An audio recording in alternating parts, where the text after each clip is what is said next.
All right, so you wanted to take a deep dive into tipping culture. Well, buckle up because this story from Florida, this is going to give us a lot to unpack. A lot to think about, for sure. We're looking at a news article, and we've got this Reddit thread discussing it. So we're getting kind of like the incident itself and then how people are reacting to it. Right, exactly. So we're getting both sides of the story. It's a case that really highlights some interesting things. Yeah. Like, about crime, social context, and then, even how we interpret information. Especially online. Especially online these days, yeah. Okay, so let's set the scene. We're in Kissimmee, Florida. Right. Pizza delivery to a motel, a $2 tip. Right. And later that night, a brutal attack. Oh, wow. And the prime suspect is this young woman named Brianna Alvillo. Okay. But the question is, was it really about the tip, or is there more to this story? That's what we're here to figure out, right? Exactly. So let's start with what we know from the news article and the police reports. Okay, so the victim was staying at this motel with her boyfriend and their 5-year-old daughter. Okay. They ordered a pizza from Marco's, and it was Brianna Alvillo who delivered it. Okay. The total was like around $33, so everything seems pretty normal at this point. Yeah, from that initial interaction, there doesn't seem to be any conflict. Right. The article does mention that the customer tried to pay with a $50 bill, but Alvillo couldn't make change. So the customer then found some smaller bills, and Alvillo got a $2 tip. $2 on a $33 order. Yeah. Not the biggest tip, but definitely not something that seems worth, Yeah. what happened next. Right. So hours later, there's this banging on the motel room door. Oh, gosh. The victim opens the door, and these two people force their way in. Oh, no. A man and a woman, both wearing masks, dressed in black. So it wasn't just the delivery driver. Well, that's what I'm wondering. We're talking about two hackers here. That's right. It's really important to note that the attack involved 2 people. Okay. And it gets even more unsettling. According to the police report, the man had a silver revolver, and he ordered the victim's boyfriend into the bathroom. Wow. And the woman who authorities believe was Alvillo, she had a pocket knife. Okay, so hold on. So we're talking about 2 attackers here, not just the delivery driver. Exactly. That's a crucial detail. Wow. Okay. And it gets even more unsettling. Oh, gosh. According to the police report, the affidavit, the woman, she started searching the victim's purse. And then, and this is where it gets really strange, she smashed the daughter's Nintendo Switch. Wait a minute. Why destroy a kid's gaming console? What's the point of that? Yeah. It doesn't seem like a typical robbery move. It's one of those details that just adds to the mystery of what was going on. Yeah. Like, what was the motive? Right. The victim, she tried to protect her daughter, and that's when things really escalated. Oh, no. She was stabbed 14 times, chest, arms, legs, abdomen. That is brutal. It was a really, really brutal attack. 14 stab wounds. I mean, this went way beyond a simple assault. It sounds like there was real rage behind this attack. The severity of the attack is undeniable. Yeah. And here's another chilling detail from that affidavit. Okay. The victim wasn't even aware that she was pregnant until she was being treated at the hospital. Wow. That's incredibly disturbing. It is. It makes you think about the randomness and the violence of this attack. Yeah. And it really makes you wonder, could a $2 tip really trigger this level of aggression? It's the question at the heart of this whole thing. Yeah. Let's get into the possible motives. Okay. And kind of explore these different perspectives that are coming out in this Reddit thread. Okay, let's do it. Yeah, that's the core of this whole deep dive, isn't it? Right. Was this like a planned out revenge Right. over this, kind of small tip? Yeah. Or was there something else at play here? Right. And the Reddit thread is just a whirlwind of speculation. Oh, yeah. Some users are saying it was a robbery gone wrong. That's an interesting point because a few comments did mention the victim, initially offering that $50 bill. Yeah. And then scrambling for smaller change. Right. Could that have made her seem like an easy target for a robbery? It's possible. Yeah. But the police report states that nothing was actually stolen from the room. So if it was a robbery, why didn't they take anything? It doesn't make sense. It's confusing, Yeah. right? And to make it even more confusing, Yeah. some Reddit users are claiming that the attackers actually said, why we are here, as they were leaving, Oh, wow.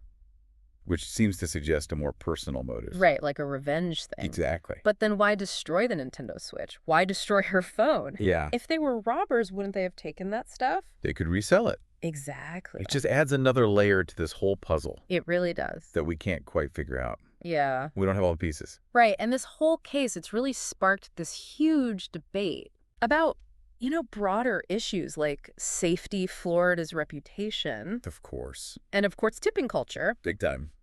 What are you seeing in the Reddit thread about all this? What are people saying? Well, the incident has definitely, added fuel to that Florida man stereotype. Right. A lot of comments are talking about how Florida's known for these weird, The bizarre, right? bizarre crimes. Mm-hmm.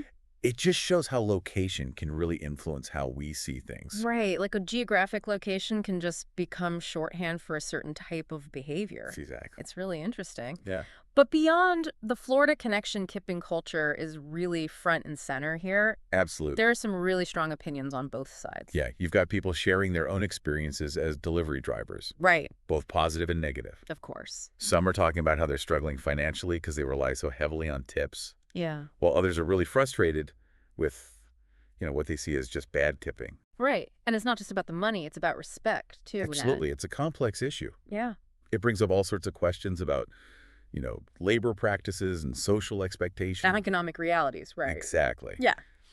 Some of these comments are really eye-opening. Yeah. Like, one user mentioned getting paid entirely in dimes and nickels. Oh, wow. Talk about adding insult to injury. That's rough. Yeah. It just highlights how vulnerable these service workers are. Yeah. And it shows the power dynamics that come with tipping. Absolutely. I mean, while a $2 tip might be considered low, it's never okay to respond with violence. No, of course not. It's just not. Yeah.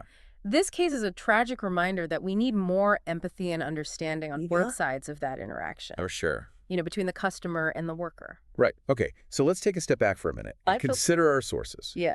We have this news article, which we're assuming, it's presenting the facts of the case. Right. But then we have this Reddit thread. Yeah. Which is basically just like a free-for-all. It's a lot of opinions. Right. Just opinions and speculation and personal anecdotes. Right. It's important to remember the difference between, what's really happening versus how people are interpreting it. Yeah. The Reddit thread is great for getting a sense of how the public is reacting. Right.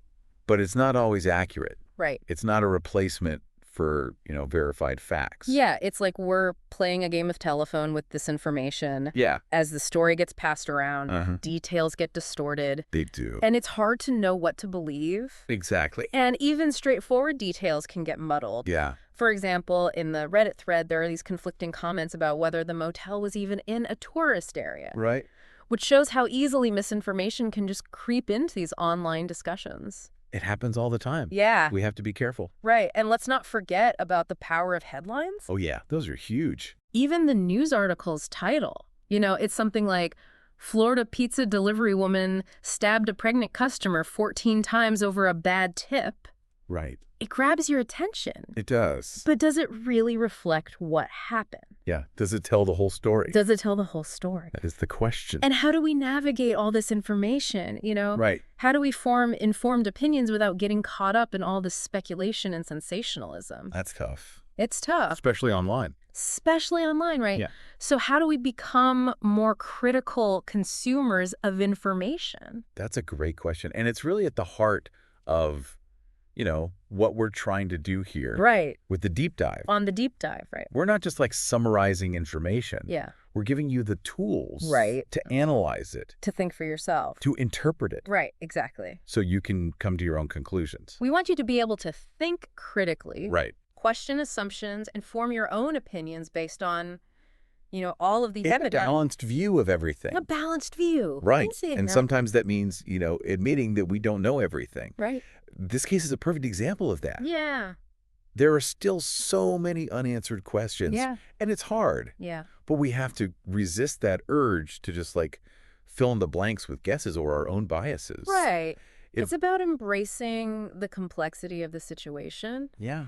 And recognizing that there are multiple perspectives at play. Exactly. It's about seeking out, diverse sources of information, Wow. evaluating their credibility, Right. and having thoughtful discussions with people who might see things differently than we do. Yeah. Right. And at the end of the day, it's about remembering that behind every headline, every statistic, Yeah. every comment online, Yeah. there are real people. Real people. Whose lives are being affected by these events.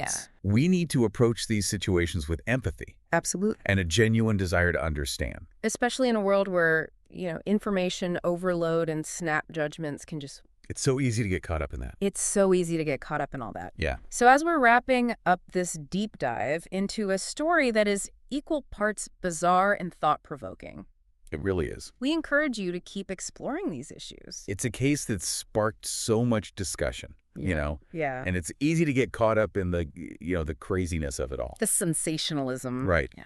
But as we kind of zoom out a little bit, Yeah. it's important to remember that this actually had real consequences for everybody involved. Absolutely. There's a victim who went through a horrible attack, Of course. a suspect who is, facing some serious charges, Right. and a community that's left trying to make sense of, what happened. Trying to pick up the pieces. Exactly. Yeah. Beyond the, immediate impact. Yeah. This case has really started some important conversations. Yeah. About the gig economy. Yeah, about the gig economy, exactly. About the challenges that service workers face. Absolutely. And that whole uncomfortable dynamic of tipping. Yeah, these are big issues. They're complicated. They are. Yeah. They really deserve, a lot of thought. A lot of thought. Yeah. It's made me think about, my own interactions Yeah. with service workers, How can we approach those interactions with more sensitivity? Right. More understanding, more awareness of, the pressures that they're dealing with? It's a good question. It is. It is something to really think about. Yeah. I think maybe this case is a reminder to just, slow down, Right. take a breath, Be present. be present, Yeah. and remember that there's a human being Yeah. on the other side of that interaction. There is. A Right. little empathy goes a long way. It really does. Right. And, this deep dive, Yeah. it wasn't just about dissecting a news story. Right. It was about encouraging you, our listeners, to really engage with the information that you encounter every day. Be critical. Be critical. Yeah, question things. Question assumptions. And recognize, that there's always a chance for bias. For misinterpretation. Misinterpretation, exactly. And to approach these complicated issues, Yeah. with curiosity, with an open mind. With an open mind, absolutely. We've explored the details of the incident. Mm-hmm. We examined the possible motives. Right. We navigated that kind of crazy world of, online discourse. It could be a wild place. It can be wild. Yeah. We saw how easy it is for misinformation to spread Uh-huh. and how, our own biases can really shape how we see things. Absolutely. It's been quite a journey. It has. It's challenged us to think differently. And question things. To question things and to really understand that, there are so many different ways of looking at things. There are. Yeah. And so as we wrap up this deep dive, we encourage you to keep exploring these issues. Yeah, keep thinking about this stuff. Have those tough conversations. Have those tough conversations. Approach the world. With a healthy dose of skepticism. Skepticism. And a commitment to understanding. I love that. Yeah. That's great. Remember, even seemingly straightforward events can be really, really complicated. They can. Stay curious, stay informed, keep asking questions. That's what it's all about. That's what the deep dive is all about. Exactly. That's what makes it so rewarding for us and hopefully for you too. Absolutely. Till next time. See you then.